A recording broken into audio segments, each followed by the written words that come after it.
Parents often say teenagers are stubborn, secretive, careless, but at the same time, the teenagers say parents are inconsiderate, you know, they are too harsh, they are too strict.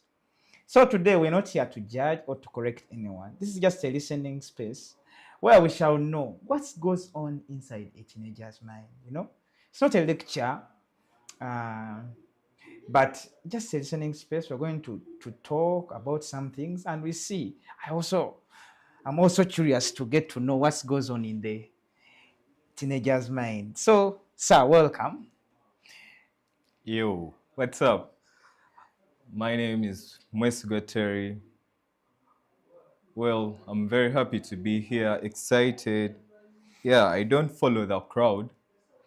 I am here to give out my mind, butter up everything, and have a wonderful time. Okay, sir. Thank you very much. This is the Inside a Teenager's Mind podcast. And we hope that you are going to share with us actually what you wouldn't have shared with your parents. Definitely. So we are here to help each other, like to bridge that gap between the parents and teenagers and see, because yeah, even when I was a teenager, I thought a lot of things about my parents and they thought a lot of things about me. Well, if we had maybe bridged that gap, I would have been a different man. They would have supported me differently in different things. So we are here with a few topics. I'm going to be asking you a few questions and we're going to talk, as people. I'm not very far from you, sir. Though not a teenager, but still what I knew. Uh, So do you actually think that teenagers don't understand parents and parents don't understand teenagers? that doesn't work for everyone because you'll find teenagers who are literally free with their parents, who, daddy, I want to go here, is off. Like, but you'll find others to get that request to get out will be a tug of war.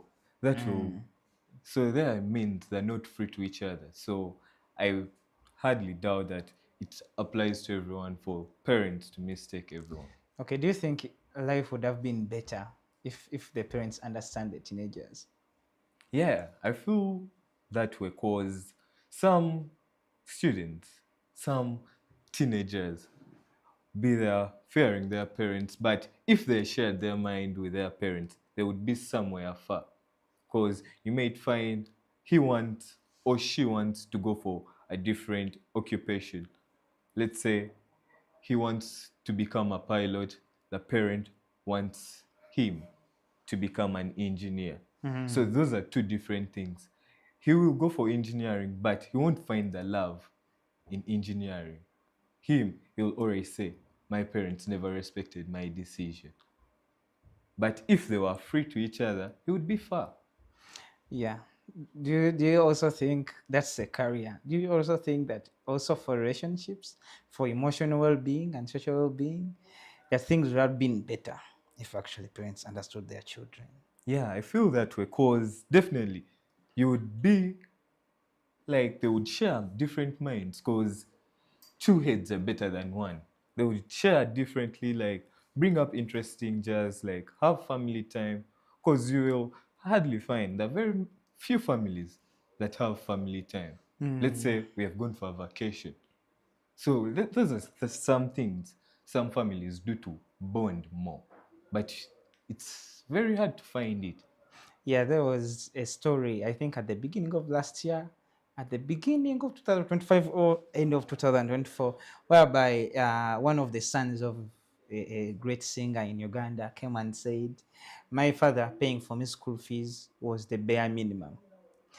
Throughout this year, I've started to think the same way. Why? Because I feel like I found out that actually teenagers have a lot of problems than paying for their